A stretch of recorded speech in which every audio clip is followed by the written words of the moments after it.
देता हूं नवीन जय हिंद, क्योंकि विपक्ष में जब भी कोई मुद्दा है, चाहे वो युवा बेरोजगारी का हो, चाहे तारा फूफा जिंदा है, या चाहे प्रहावर की जो जमीन थी, ब्राह्मणों की जो जमीन थी, वहां पर फरसे लेकर के ये ऐलान कर दिया था नवीन जय हिंद ने, चाहे खट्टर सरकार कुछ भी कर ले, ये जमीन ब्राह्मणों की है और उस जमीन को दिलाने का कार्य भी उन्होंने किया। फिलहाल नवीन जय हिंद इस वक्त हमारे साथ मौजूद है। हरियाणा की राजनीति को लेकर के भी, इनके भविष्य को लेकर के बातचीत करेंगे। नवीन भाई, सबसे पहले तो ग्राउंड मीडिया में स्वागत है आपको। राम राम भाई। राम राम राम राम। गणा गाला रहे हैं भाई साहब, क्या करे, कैसे, ठीक है? कति राज्य मेरे भाई। अच्छा नवीन भाई, बहुत टाइम हो गया, काफी साथियों के मेरे पास कमेंट भी आने लग रहे थे, बातचीत भी करने लग रहे थे कि भाई हरियाणा के अंदर किसी ने ये नहीं पता था कि भाई इस प्रकार से बीजेपी पूर्ण बहुमत से आएगी। तो कुछ राजनीतिक जो विशेषज्ञ लोग उनसे बातचीत करते हैं, लेकिन भाई साहब आपकी जो एक्टिविटी है वो काफी चर्चा में रहती है पूरे हरियाणा के अंदर, पूरी इंडिया के अंदर।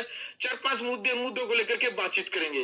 भाई साहब, आपको क्या लगता है, आपने क्या कल्पना या फिर क्या आपका आंकलन था हरियाणा की इस राजनीति को लेकर के जो बीजेपी की सरकार आई है? अजय भाई, बात ये है, आकलन मेरा के था कि नहीं, मेरे हिसाब से अगर आप मेरी फेसबुक या ट्विटर को देख लोगे जी, तो उस पर सारा बता रखा था। मालाई को भविष्य करने वाला तो हूँ, नास्त्रेदम तो हूँ नहीं, वो एक आया नहीं था नास्त्रेदम भविष्यवाणी कर रहा है। बाकी मैंने जो भविष्यवाणी कर रखी है, क्योंकि मेरा भविष्यवाणी करना ठीक नहीं था, क्योंकि मैं किसी पार्टी की तरफ नहीं हूँ, तो मैं तो न्यूट्रल आदमी हूँ, निष्पक्ष तरीके से। लेकिन मैंने सारी चीजें लिख दी थी और वही चीजें हुई हैं। आप वो चीज देख लो, मैंने उस टाइम पे ये बात बताई थी भाई, कदे तुम 50 के चक्कर में 40 पे ना रह जाओ, तो वो भी वह है। और दूसरी बात ये होती है, जब और कॉन्फिडेंस होता है ना किसी भी चीज का, तो वो बड़ा हो है। हालांकि आप राजनीति चाणक्य, हम तो चाणक्य के खर्चा भी नहीं है, लेकिन थोड़ी बहुत समझ रखे हैं। तो वो चीजें बहुत सी जो चीजें कहते हैं ना, जैसे एक कहावत है, अब जो दिखती नहीं है ना खबर वो होती है, जो दिखती है वो खबर नहीं होती, वो प्राइस नोट होता है ना, जो केवल दुनिया को दिखाया जाता है। ये जो आजकल एक चल रहा है ना सिस्टम, ये सोशल मीडिया का जमाना तो कहे हैं, तो आप सोशल मीडिया पे 4 आदमी मैंने देख लेंगे, फेसबुक, यूट्यूब, ट्विटर पे, तो मैं कोई नेता हो जाएगा उस पर, या उससे मैं कोई प्रभावित करूं, ऐसा नहीं है। मैं ये नहीं कहता कि मेरा कोई रोल नहीं, 2% होगा, लेकिन जो ग्राउंड है ना, जो आप कहते हो कि ग्राउंड, तो ग्राउंड पर अगर कोई आदमी घूम रहा था और जो राजनीतिक समझ थी लोगों की, तो वो है ही पाछे मारे जाओ रुके। मैंने तो ये भी कह दी थी कि पाछे एक और भी कही थी मैंने, पाछे ना रोइयो भाई, ईवीएम पहले ही देख लियो, ये रिजल्ट तो 8 को आया है। मैंने तो यह चीज 4-5 तारीख में कह दी थी। तो लेकिन ये सर्वे वर्वे, ये कांग्रेस पार्टी के जो हरियाणा के अध्यक्ष है या फिर पूर्व सीएम भूपेंद्र सिंह हुड्डा है, उन्होंने दोबारा फिर ईवीएम के ऊपर ही भाई लगाए हैं। तो यार ये मतलब वो ना ठीक नहीं है ये बात। मैं तो ये कांग्रेस वाले भाई हूँ तभी कहूँ, तुम यार जो ग्राउंड रियलिटी है वो चीजों को देखो। आप वही बात है, फिर बीजेपी वाले नहीं रुके, हमारा 400 पार है, वे भी रुक के मार ले, फिर ईवीएम में गड़बड़ होगी, ये उनकी सरकार है तो ये नहीं है। फिर इसका मतलब जम्मू कश्मीर में उड़े भी ईवीएम थी, फिर उड़े ये अपना ये कर्नाटक में जीते थे कितान, उसमें तेलंगाना में उड़े भी ईवीएम थी। ये खाम खाता ही अपने आप को वो निकालना होता है कि भाई कोई ना कोई बहाना तो चाहिए। हार के की बात होगी, जनता ने वोट दिया है, स्वीकार करना चाहिए मेरे हिसाब से। कांग्रेस के जो समर्थक है काफी, जब हरियाणा में हम अलग अलग क्षेत्र विधानसभा में जाते हैं तो वो समर्थक ये कहते हैं कि भाई हमारे तो हाथों में आई हुई सरकार चली गई। आपको क्या लगता है भाई, भूपेंद्र सिंह हुड्डा, फिर दीपेंद्र हुड्डा, बाबू बेटा, इनके हाथों में सरकार आ गई थी क्या? पहली बात तो ये 5-5 आ रहे थे, मुकाबला था, और एक भी मुकाबला रह रहा है, करीब दोनों 40% पे है। हाथ पे आई होगी तो हाथ पे घना तेल ला लिया होगा, इनने ग्रीस ला लिया होगा, ज्यादा पैसे लगी होगी। मैं तो इसमें ठीक हूँ भाई, अगर हाथ में आई और चलेगी। ये मैं एक बात शुरू में कह रहा था, देखो वो तो जनता ने करना हो, भाग की बात हो है, किसी ने बिना करे मिल जाए और किसी ने पूरी उम्र करके नहीं मिले तो भाग वाली बात अलग है। नहीं 5 महीने की किल किया था सरकार, क्यों कराओगे? 5 महीने आप चुनाव से पहले आगे किल की मारनी शुरू कर दोगे, उससे तो मेरे ख्याल में लोग ही गणे छाने हो रहे हैं। अच्छा पब्लिक, आप इसका जवाब देंगे नहीं देंगे हमें नहीं पता। कुछ लोग ये कह रहे हैं कि भाई हुड्डा की गर्दन में सरिया था, आपको क्या लगता है भाई, मतलब किस लेवल पे ऐसी बातें हैं जो जनता कहने लगे? जनता तो यार की रखी कि मैं तो यूं की बताऊं कोई सरिया कह दे कोई कि मैं हालांकि बुजुर्ग नेता है, मैं बुजुर्ग आदमी के प्रति ज्यादा कुछ नहीं कह सकता। हाँ लेकिन सब कह रही है कोई नु सेटिंग है भी, कोई बीजेपी के लिए सेटिंग बतावा है, कोई किम बतावा है, कोई जो कर मैंने नहीं कह रहे थे जो करे मैं जिस दिन खट्टर साहब थे मिला तो उस दिन तो मैं बीजेपी का आदमी हो गया था, उससे पहले मैं कांग्रेस का आदमी था। तो लोग के सबके अपने अपने आकलन है, ये तो है घर हमारे पास तो सब गाड़ देंगे। हारे पाछ है जिस दिन से हार हुई है उस दिन जो खुद जय बोला करते जो करके आ रहा है आप देखोगे, ये एक कल्चर देखोगे आप। अब जैसे ये दिखा मेरे दर्द दोनों आयो बीजेपी का ऑफिस है आड़ा ऊपर 1-1 किलोमीटर दूर पे मैं तो बीच में बैठा हूँ। आके जब न्यू दिखा बीजेपी गई पूरा बीजेपी के ऑफिस में कोई आदमी तक नहीं बैठा था, कुत्ता तक भी कुत्ते भी ना जाते तो रकसूती बात है। और उड़ा साहब के उड़ा देखा 5,000 आदमी थे। जब जैसे ही आ गया तो मामला सरकार गई, इतनी पतली गली लकड़ा है ना आदमी आजकल मेरे क्यों रखी था तो उठ के चलना हो ना कान के फोन लाओगे काम आया लो हाँ आया। अच्छा ये लोगों का भी ईसाई रह रहा है मामला, ईसाई सुधार रहा है भाई सब का। और मेरा तो अपना ये मानना है कि देखो जो भी हुआ है जनता ने वो दिया है, अगर आप ईवीएम के ऊपर रोना धोना करोगे तो ये तो फिर ईवीएम देंगे हाथ में सारी आना रहेंगी। बिल्कुल फिर तो आप छोड़ दो राजनीति भाई। ईवीएम मतलब 2029 में ईवीएम नहीं होगी, 2034 में ईवीएम नहीं होगी, कहीं जाइयो क्या फर्क पड़ा इस बात का। तो उदा साहब खैर बुजुर्ग है वो तो कह रहे थे अगला उनका अपना लास्ट इलेक्शन है। बाकी मैंने एक प्लान बनाया है 70 साल से ऊपर के जितने भी बुजुर्ग नेता हैं मैं एक बार सबके पास जाऊंगा कि मैं अनुभव मिल जा, थोड़ी बहुत सियानी बात मिल जाए। राजनीति वेरा नहीं हमने करनी है कि ना करनी है, लेकिन अब इतने पुराने नेता हैं तो जाऊंगा मैं। और उडा साहब ने सांत्वना भी देखा, कोई बात नहीं भाई परेशान तो देंगे आप उडा साहब से। हाँ बिल्कुल, मैं बिल्कुल जितने भी 70 के ऊपर के जितने भी है कोई सी भी पार्टी का हो सब दौड़ जाऊंगा मैं बिल्कुल। तो भाई राजनीतिक गलियारों में जो अलग अलग जो बातें हैं वो लगातार सोशल मीडिया पर जिस टाइम से हरियाणा विधानसभा चुनाव का जो रिजल्ट आया है वो काफी वायरल होने लग रही है। कुछ लोगों का ऐसा भी कहना है कि भाई जिस टाइम पर टिकट का जो बंटवारा था कांग्रेस पार्टी का उस टाइम पर कुमारी सैलजा व रणदीप सिंह सुरजेवाला जो बड़े नेता है कांग्रेस पार्टी के उनकी नहीं चलने दी। भूपेंद्र सिंह हुड्डा ने व दीपेंद्र हुड्डा ने बाबू बेटा इनके ऊपर इस प्रकार क्या होता है जब इस तरह की जो चीजें होती हैं राजनीति में तो ये हर पार्टी में ग्रुप होता ही है। और मेरे को लगता है कि हुड्डा साहब को पूरा ओवरऑल पावर दे रखी थी कांग्रेस पार्टी में, चाहे दे रखी थी चाहे दंगता ले रखी थी, कुछ भी बात थी उनने अपनी तरफ से तो पूरी ताकत लगाई रखी है। और सबको लग रहा था सब राजनीति में सच्ची बात तो यह है जात के ऊपर चल रहा है, कास्ट कम्बिनेशन अगला नो लग गया था कहाँ बैठारी बात बन जाओगी, वह नहीं बनी बात है। तो वो मतलब खुल के कह दे जाट नॉन जाट चले हरियाणा में की बात, जाट नॉन जाट तो बिल्कुल ये तो भाई चल ही रहा है, इसमें तो कोई शक है ही नहीं। आप जाट और नॉन जाट वाला जो इशू है ये राजनीति से आप खत्म नहीं कर सकते। बीजेपी और कांग्रेस के दोनों नेता तो छत्तीस बिरादरी की मारा दसे बता है कोई हिसाब किताब। अरे यार कहने तो कोई हो क्या मत ही जाओ उस बात का क्या इलाज है। उनकी राजनीति तो जाति पे ही चलती है, जाति पे क्षेत्र पे धर्म पे पैसे पे और क्या पे है। और कोई और तुम खामा कहने की बात वो पेलन वाला है अगर उस चीज पहले जाऊन बता जाट नॉन जाट की जो है वो सच्चाई है कि जब आदमी कोई राजनीति है वो कोई भी वोट डालने जावा है वो अब फर्क है कि वो एक तो बताता नहीं आप जिस कितने हैंडल है उसने लेकर माइक ने कोई ना बताओ अपना असली बात है किसने वोट करेगा, पर्ची मन माना लेंगे दूसरे के उस पर है आऊंगे किसी और ने। तो कई चीजें हैं, एक इशू पे कोई भी वोट डालता है तो एक उसको देख कर नहीं डालता, कई समीकरण होते हैं उस हिसाब से डलती है। नवीन भाई अलग अलग आपको लेकर के भी अलग अलग प्रतिक्रियाएं हैं क्योंकि दिखा दे भाई एक बार घुमा करके सुबह 8 बजे डलती है। नवीन भाई अलग अलग आपको लेकर के भी अलग अलग प्रतिक्रियाएं हैं क्योंकि दिखा दे भाई एक बार घुमा करके सुबह 8 बजे से लेकर के शाम के 8 बजे तक की जो ये दरबार है भाई नवीन जय हिंद का, यहाँ पर जो दुखिया लोग हैं अपनी समस्या को लेकर के चाहे वो व्यक्तिगत समस्या है चाहे प्रशासन ने उनको सता रखा है तो नवीन जयंत भाई के पास सुबह से लेकर शाम तक जो दरबार है, इसमें जो है अपील लेकर के जो भाई बहन है, बड़े बुजुर्ग है, सभी यहाँ पर पहुंचते हैं। न तो आप सरकार का हिस्सा, न आप कोई एमएलए, न कोई मंत्री, न कोई आप अधिकारी, फिर भी लोग आपके पास लगातार मतलब अपनी अपील लेकर के, अपना दुख लेकर के आते। भाई साहब के मंत्र मारो हिसाब है उनके दुख न दूर करो हो। मैं तो कोई संत महात्मा ना कोई बाबा ना भाई। अब ये बात मेरे को भी नहीं समझ में आ रही, लेकिन ये मोटी मोटी थोड़ी बहुत लोग समझावे हैं। ताकि अपने तो आप तंबू में है तो कोई दरवाजे तो है नहीं, और ना आपने कोई वो पाड़न वाले कुत्ते बांध रखे घर के बाहर, मर्द और एक रहे अपना कुत्ता, लेकिन वो भी इतना फ्रेंडली है, कोई भी आओ है तो उसने सिर्फ पाड़न के कोई चांस नहीं है। तो इन लोगों के बड़े बड़े जो नेता है, पहली बात तो वो अपने इलाके में रहते ही नहीं है, ज्यादातर तो दिल्ली में जाकर सोते ही नहीं है। फिर क्या है, लोगों से मिलने का टाइम ही नहीं है। भी कोई भी नेता, कम से कम मेरा तो अपना मानना उसका घर तक इलाके में होना चाहिए, रुड़ रहना चाहिए, नहीं तो हफ्ते में एक दिन भी मिलने तो भी बहुत है।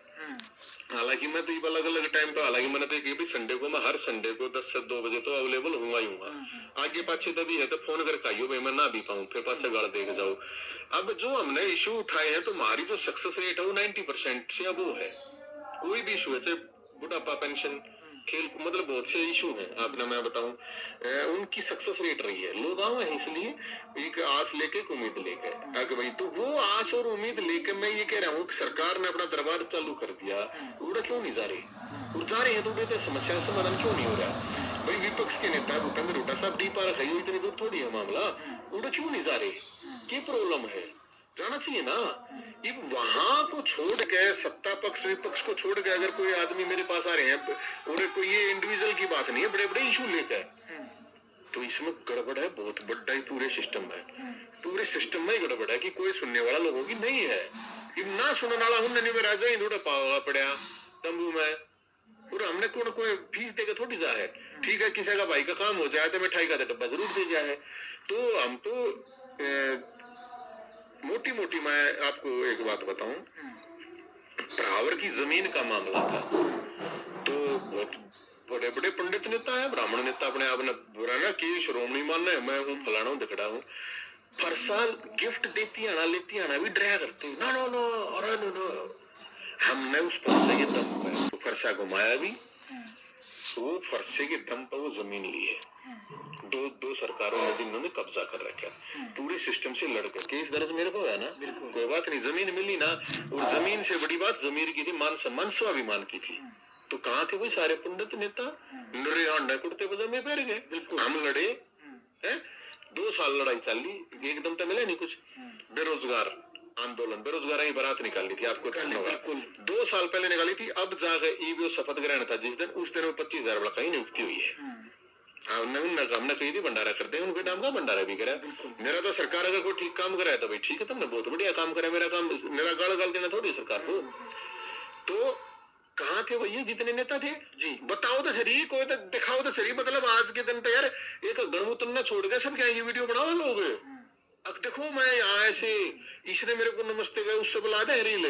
मैं तो 1000 वीडियो बन रही है, तो 100 वीडियो मुश्किल तो डाली है हमने, तो 1000 बन रही है, 100 डाली है मुश्किल तो।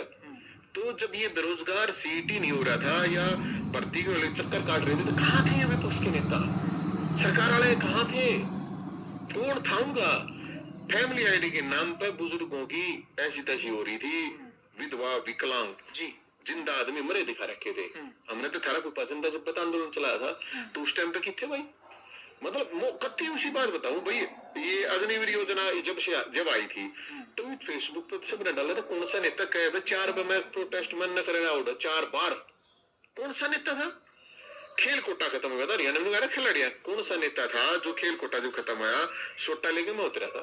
भाई साहब केस आपके ऊपर लग गए, जेल आप न हुए, अच्छा लोकसभा चुनाव चला गया, विधानसभा चुनाव भी चला गया, भाई आपने इतने विवाद में पुलिस भी आपने पकड़े, जेल में गिर दे है। और दिखा दे भाई एक बार इस जो फड़ी में रहने लग रही है भाई नवीन जयहिंद है, जो मतलब चाहे वो कांग्रेस हो, चाहे वो बीजेपी हो, गलत नीतियां चाहे शासन की हो चाहे प्रशासन की, उसके खिलाफ बोलते हो, डर नहीं लगता भाई साहब? डर क्यों लगना है? डरता भाई हम रास्ते में ना डरते, अब नहीं डरते भाई। यहाँ पर कोई सिक्योरिटी है, फिर सिक्योरिटी हमने क्या करना, मैंने तो सिक्योरिटी उतना हमने जिंदगी में कदे वो किए बता चुनाव आपने नहीं लड़ा भाई, राजनीति का लालच हुआ ठीक है अपना, ठीक है भोलेनाथ ने जो ड्यूटी ला रखी वो कर रहा हूँ मैं तो।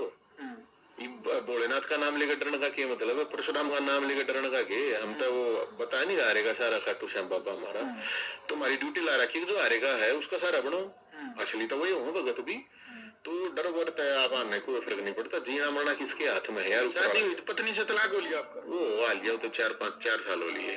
तो फिर भविष्य की है नवीन जयंत का? भविष्य मेरा करोड़ा लोगों का क्या भविष्य, मेरा कोई भविष्य नहीं, और मैं भविष्य में जीता नहीं, मैं आज मैं जीऊँ, अब मैं जीऊँ, मैं इबाजा भाई के साथ बातचीत कर रहे हैं इसमें जी रहा हूँ, मैंने नहीं मेरा 2 घंटे पाछे भी किया हुआ, और ना मैं घड़े लंबे चौड़े में, मैंने ये सारी चीज देख लिया जब आई, पावर भी देख ली, पैसा भी बहुत देख लिया, आया मेरे तो रखो ना, लेकिन देखते लिए ठड़े, अरे सरकारी गाड़ी घोड़े ताम झाम नमस्ते श्याम राम राम नाम दाम सब कुछ देख लिया। महीने में कितने दिन पे शिव जाग? मेरी 4 या 5 तो लग गए, 5 तो है ही नॉर्मल। अच्छा पूरे हरियाणा में ये सब बात है, इस पूरे हरियाणा में जैसे आप बता रहे थे किसान आंदोलन रहा, किसान आंदोलन हुआ तो किसानों ने अपने दम पर लड़ा ना, कहाँ था विपक्ष, इन्हों थोड़ी है कि बोला रैली कोई और कर रहा है तो मैं जाकर 1 मिनट में भाषण दिया है, मैं जाकर मैं हो गया नेता है, मैंने करवा दिया। पहलवान था, पहलवान का अपना आंदोलन था, इंडिविजुअल आंदोलन था, उन्होंने अपना करे, उसमें कोई मतलब जाकर मैं भी गया था, आंदोलन हम जाकर उस पर थोड़ी वो मेरा आंदोलन हो गया। कितने केस किस पर लाए रहे, जवानों का भी था, अग्निवीर का भी था, आपके भी विवादों में काफी जो बेरोजगारों की बारात निकाली, विवाद में, अरे विवाद खत्म बना दो यार, विवाद की है मैं आपकी लड़ाई थी, हमला लड़ी, विवाद करे जो माने जाओ कोई, मैं इसलिए बता रहा हूँ मेरे भाई कौन सा नेता है हरियाणा में, एक तो बता दो, मैं पिछले मेरे 21 साल के सार्वजनिक जीवन की बता रहा हूँ अजय, 21 साल में मैं 10 साल हुड्डा साहब सीएम थे, कांग्रेस की सरकार थी, 10 साल लड़ा, कौन सा बीजेपी का एक भी नेता बता दे जी, एक भी बीजेपी का नेता जितना इतनी लड़ाई लड़ी हो, आंदोलन लड़े हो, आज तक इतने लठ लाग रहे हैं पुलिस के मेरे, आज तक दुख है, पीछे 10 साल बीजेपी की चलेगी, एक भी कांग्रेस का नेता बता दे, एक भी, आप उसके ऊपर इतनी तारीख भुगता, इतने लठ खाए, इतने आंदोलन करे, मैं तो दोनों वाले को हूँ, मैं थोड़ी अच्छा लगू कोई से ने, क्योंकि कोई आदमी बोलना नहीं है, मान सम्मान स्वाभिमान वाला, मैं जाएगा यार, थोड़ी मतलब किसी के जागे गड़गड़ा हुआ कि मैं किसी के बारे आगे बैठ जाऊंगा 5 दिन ताई 10 दिन ताई, अगर मैंने टिकट दूं, मैं मैंने खुद टिकट दी है, मैंने एमएलए एमपी मारे हाथ बन रहे हैं, तो मैं तो सिर्फ एक बात कहूँ, जो विपक्ष है कि आप 5 महीने कल की मारे गए, जब हम सरकार के साथ लड़ रहे हैं, तो जब मैं लड़ सकूं हूँ जिस दौरा कुछ नहीं, गाड़ी घोड़े मेरे तो नहीं, गाड़ी मारी किस्ताब है, कदे तेरे तक दी, कदे उस तक दी, कदे इस तक दी, गाड़ी मारे पाया नहीं, घर मारा तोड़ दिया था, तंबू बैठा हूँ, तंबू क्यों बैठा हूँ, इसलिए बैठा था, अगर सरकार को एक मेरे तोड़े ताड़े कोई फर्क नहीं, मैं रोड पे बैठने आ दूं, मेरे कोई फर्क, और 8 दिन तू किसी जाना पड़ा था, पिछली बार भी चमाशे थे, गर्मी थे, ग्लूकोज चढ़ाना पड़ा गर्मी में थे, अरे मन माने उसमें भट्ठे की आग में सेकना पड़ेगा, आदमी हटा जा 2 दिन सो गया था जाडे में, जब जाडे आऊंगे, तो मैं तो सिर्फ लोग जो आ रहे हैं, उम्मीद है, मैं मतलब नहीं चाहता कि लोग मेरे पास आए, मैं नहीं जोड़ता लोगों को भाई आओ, क्योंकि मैं लोगों को कहता हूँ, नौजवानों खास मेरे तो रोज 20 फोन आए हैं, रोज बालक आए हैं, नए 20 साल के, 22 के, 25 साल के, अगर हमने जुड़ना है, मैं किसी को नहीं जोड़ता, मगर नो कति दूर रहो इन चीजों से, अपनी पढ़ाई लिखाई करो, अपनी सेहत का ध्यान। आपकी जो टीम है नवीन जयंत की जो टीम है, आपका उद्देश्य क्या है टीम का? कुछ भी नहीं, हमारा कोई लोगों को जागरूक करना बस, अपनी लड़ाई लड़ो, अपनी आवाज उठाना सीखो, हमारा कोई उद्देश्य नहीं, मेरा कोई उद्देश्य होता और कुछ होता है यार, मैं कुछ पार्टी चुनाव तो पहले ज्वाइन कर लेता, राज्यसभा सांसद के लिए भी नाम चला था, नहीं ना यार कौन चला था, कोई विपक्ष वाला कोई लड़नी आए तैयार ना था, मैंने तो जहाँ था लोगों ने मैं दिखाऊं था, लोग रुक के मारे थे, अगर ना ना ना ये तेरी गल है, वो तेरी गल है, कोई गल ना है, क्यों चक्कर हम पड़ रहे हो, मतलब लोगों ने दिखाया था, मैंने नहीं मेरा इन बाता का, मैं तो नहीं बोला यार तुम हिम्मत तक करो, आपके 30-32 सांसद हैं, वे विधायक हैं, विपक्ष वाले भी कहते हैं हम भी गलियां हैं, कौन पाया? चलो अच्छा नवीन भाई, जो भी कोई बड़ा प्रोटेस्ट हुआ है उसमें आप शामिल, अच्छा नवीन भाई, जो भी कोई बड़ा प्रोटेस्ट हुआ है उसमें आप शामिल जरूर रहे हैं, पहलवानों का जो आंदोलन था उसको लेकर के विनेश फोगाट अभी कह रहे हैं कि भाई ओलंपिक में वो मेडल जीतने वाली थी, लेकिन 100 ग्राम जो वेट उनका ज्यादा हुआ उसको लेकर के भी काफी विवादों में रही, उन्होंने भाई प्रधानमंत्री के ऊपर तो भी आरोप लगा दिया कि भाई प्रधानमंत्री नरेंद्र मोदी ने शायद ऐसा करवाया हो, तो फिर विनेश फोगाट जैसे ही इंडिया में आई तो विधानसभा चुनाव नजदीक थे, तो उन्होंने चुनाव लड़ने का फैसला लिया और उन्होंने बजरंग पुनिया ने विनेश फोगाट ने कांग्रेस पार्टी को ज्वाइन कर लिया। हालांकि जो विनेश फोगाट जुलाना से वो जीत भी गई है। तो काफी लोग कह रहे कि विनेश को राजनीति में नहीं आना था, ये पहलवान है, इनको पहलवानों का आंदोलन लड़ना था, ब्रजभूषण के खिलाफ इनकी लड़ाई थी, तो अब कहाँ न्याय दिलाएंगे, तो राजनीति में आ गए हैं। तो आपका आंकलन क्या है भाई विनेश फोगाट और पहलवानों के प्रोटेस्ट को लेकर के? साक्षी मलिक की, बजरंग पुनिया की, बबीता फोगाट की, इनकी अलग अलग प्रतिक्रियाएं सोशल मीडिया पर वायरल होने लग रही है। आपको क्या लगता है विनेश फोगाट की राजनीति? पहली बात तो यह है कि विनेश फोगाट जो भाई तो मैंने कहा था मैं अभी भेजो, कांग्रेस अगर कह रही है तो भेजनी चाहिए थी राज्यसभा सांसद। उनका राजनीति में आना ना आना वो उनका व्यक्तिगत निर्णय है, उसमें कोई प्रॉब्लम नहीं है। अगर राजनीति में आई है तो कोई इशू नहीं है। अब वो पहलवानों का पूरे देश का था ना, पूरा देश का क्या लेना देना यार उस चीज का जी। उनके साथ इंडिविजुअल इशू था, इंडिविजुअल इशू आया था। ऐसे तो वो जो आया था खेल मंत्री का जो कोच वाला, उस पर कौन सी बोली थी इनमें? विनेश फोगाट की सुनी थी? व्यक्तिगत आंदोलन था, व्यक्तिगत ही था, उसमें क्या लेना देना यार। अच्छा अभी उनके साथ गलत होया था, वो कह रही थी मंत्र पर बैठे व्यक्तिगत बैठे फिर। अरे भाई और किसका और देश का कौन था? अच्छा देश का क्या लेना देना, तन्ने मन्ने और किसी ने क्या मतलब हो गया?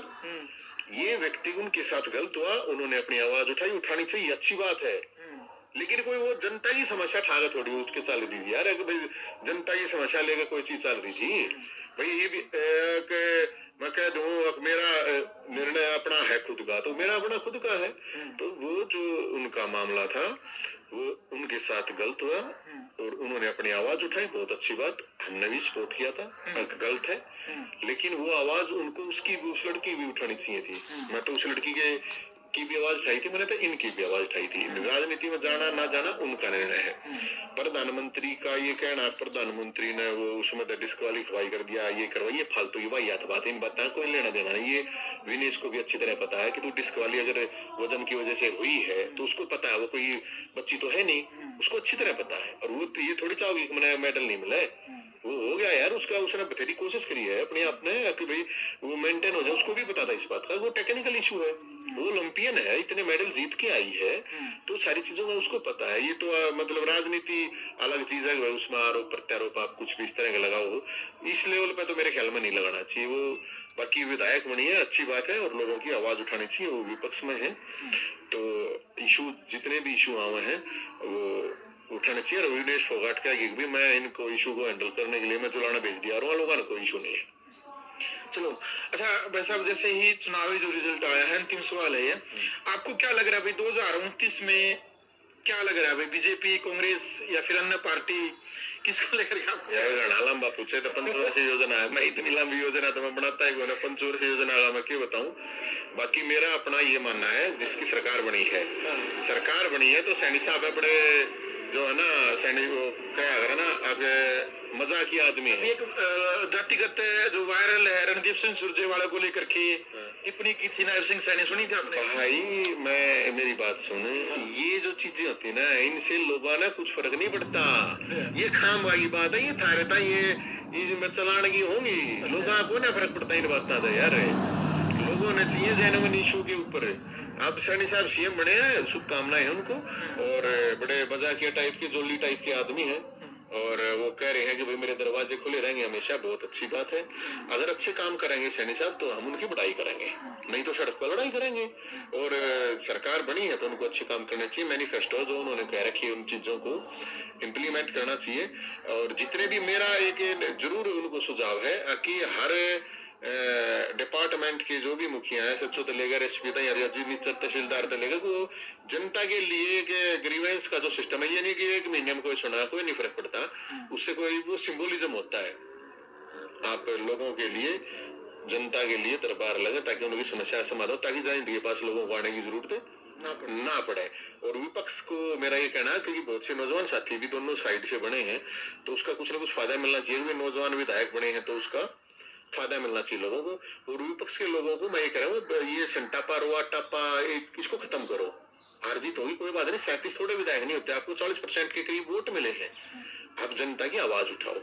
उस चक्कर में मत रही होगी, फिर कदे नहीं सोचो 5 महीने पहले आऊंगे और मर के लिखी बाकी आ गया कि नहीं होगा ऐसा। 5 साल लड़ना पड़ेगा। अगर नहीं लड़ सकते हो तो छोड़ दो इस राजनीति में, राजनीति का मतलब अगर सही में संग रसर सेवा है, सेवा तो करनी है अब सरकार वाला ने, बीजेपी वाला ने, और भाई संघर्ष करना है कांग्रेस वाला ने, जो भी विपक्ष में और भी जो जीतकारे हैं। हमारे जिसे तो यार वो नहीं आ रहा हमारे जी, तो खाम खा लोग भी क्यों है, तो तू खाम बवड़ा हो रहा है भाई, क्या करा भाई, कोई आदमी आ जाए तो कि मैं भी क्या करूं, मेरे तो आसन को ना, मेरा तो बहुत को ना इन इशू को हैंडल करने का। लेकिन अब लोग आवे हैं, वजह ये छोटी बात नहीं है, हमारे तो क्यों आवे लोग भाई। मैं सोशल मीडिया पर भी मैं कुछ चीज करूं तो उस पर भी आप देखोगे किसी न किसी का इशू, भाई कोई कहेगा भाई सीईटी है उसने क्वालिफाई वाला उसमें करवा दो, ग्रुप अब आ रहा है मेरे, अभी जो आ रहे हैं मेरे पास इशू वो बताऊं मैं, अगर ग्रुप बी खाली हो गया, ग्रुप सी में बालक चले गए, 10,000 वैकेंसी खाली होगी, तो वे बालक आवे है और सरकार ने करनी चाहिए, उनको तुरंत करनी चाहिए। अगला सीईटी क्वालिफाई की बात है, ज्यादा से ज्यादा सी से पहले डी का रिजल्ट निकाल, हाँ डी, तो इसीलिए अब भाई सीईटी है क्वालिफाई, ताकि ज्यादा से ज्यादा बच्चे अपना मौका उनको मिले। फिर अब आ रहा फायर ऑपरेटर है, धक्के खाते हो लियो नगर इधर बेचारे ने, ये हरियाणा लेवल के इशू बता रहे हो, सीपीएल है, एलसीएल है, एलसीएल उन बेचारे ने कभी तनख्वाह नहीं मिलती। एक ग्रुप डी वाले 12 है स्पोर्ट्स वाले, उनकी तनख्वाह 7-8 महीने हो गए उनकी नहीं मिल रही है। कोई कह रहे हैं जी हमने स्टेशन नहीं मिल रहा है। अब ये पीजीआई का, जैसे पीजीआई का इशू बता रहा हूँ आपको, जैसे उनका एचकेआरएन का उनका इशू चल रहा है ठेकेदार प्रशासन का, ठीक है, अलग अलग तनख्वाह है, तो मैंने वो तनख्वाह इकट्ठी कर दो यार, तनख्वाह तो बराबर कर दो। तारा पहला कोर्ट में केस चल रहा है, कल भी अड़ा रहे थे आदमी। पीजीआई में इतना बड़ा भ्रष्टाचार आप सोच भी नहीं सकते, इतना मतलब पूरे हरियाणा के लोग यहाँ आते हैं इलाज के लिए। पीजीआई गए सारी पीजीआई, अरे नहीं रोज तक पीजीआई का बता रहा हूँ मैं, पूरे हरियाणा के लोग आवे मेरे भाई। अब एक बात था, जब 1015 से उसके कर्मचारी खुश नहीं है, जो भी उड़ा वो सफाई वाला है, तो वो मरीज ने क्या ठीक करेंगे। तो भाई मेरा तो घना लंबा चौड़ी तो बात है नहीं, मेरी तो इतनी बात है, और लोगों से खासकर नौजवानों से मैं एक अपील साथ में एक और करूँ, मेरे तो रवि भाई पति मन मेरे तो जरूर नहीं, कोई जरूरत नहीं है, मैं किसी के बालक ने खराब नहीं करना चाहता, हमें नहीं चाहिए। आपके पास अगर एक्स्ट्रा टाइम और एक्स्ट्रा पैसे हो तो मैं उनसे और नेता हूँ या पार्टी हो तो जाओ उन दो, नहीं तो कोई जरूरत नहीं है। अपना घर पालो, खेलो कूदो, 25 साल तक तो पढ़ो लिखो, उसके बाद जब थारे दर घना रुपया है, बाबू न कमा रखा है और गिरता है तो अलग है, नहीं तो अपना काम धंधे करो। इन नेताओं के पीछे चक्कर मत काटो, कुछ नहीं मिलने वाला। मेरा अपना अनुभव के हिसाब से बता रहा हूँ, मैं तो इस फील्ड में रह लिया और इस फील्ड में रह के मैंने देख लिया, कोई अड़ाई तुमने क्रांति करने की जरूरत ना है। इसलिए आपकी अपनी आवाज है, उसने जरूर उठाओ। मैं आप लोगों के साथ जागरूक हो, मेन जो चीज है आके भाई जागरूक हो। और बाकी तो गणी ही तो मैं क्या कहूँ, मैं तो यही कहूँ अजय भाई, लोगों को जितने भी हैं आके राजनीति है, और इस राजनीति में तो भाई चल सिस्टम तोड़े चल रहे हैं, जिस आओ बर्बाद मत हो यार। 1000 बालक आवे हैं कुर्ते पजामे नए क्षमा है, एक अगर जब उनमें तो कोई हो गया सक्सेस, तो अनसक्सेस जो रेट है कितना है, बहुत घना है। और नौजवानों से अपील है, अपराध और क्राइम से ये जो है अपना नशा, इससे दूर रहो, क्योंकि आजकल जमाना चल रहा है ना, इसे गाने आवे, गाने इसे है आगे। पहले तो ये जो गाने है ना, इन 6 महीने एक बजे में डाल के देखा ना, जो मेरा पार्ट है गाने इसे गाते हैं मेरे भाई, मैं तो रिक्वेस्ट करूँ और तो क्या सुनते भी। और एनर्जी है हरियाणा वालों में वैसे भी सबसे ज्यादा एनर्जी है, तो भाई वो फिर वो सोचा है और कुछ है नहीं, नशा करेंगे, अपराध की दुनिया कदम रख देते हैं, रखेंगे वो तो। जब आप इसीलिए कह रहा हूँ मैं, सरकार से भी मेरी अपील है आके ये जो 2 लाख वैकेंसी खाली पड़ी है, इन बालका ने कुछ न कुछ रोजगार दो, बिल्कुल, ताकि ये काम धंधा लग जाए, इनके ब्याह भी हो जाए, ब्याह हो पाचा तो फिर बन लिया कोई किसी ने कुछ ना बनाना दाना है, फिर गुंडागर्दी फिर उड़ाई खत्म हो जाए, है ना। तो इसलिए जो नशे और अपराध, क्योंकि आज के दिन याद का एक वो चल रहा है, मैं देखू हूँ, तो ये सोशल मीडिया पे भी थोड़ा बच्चों, नशे पे भी बच्चों और नेता पे भी बच्चों, और अपराध बच जाओगे तो ठीक रहेगा भाई। और तो ये हो संदेश देश को, बाकी मैं कोई संत महात्मा तो मेरी कोई मानना है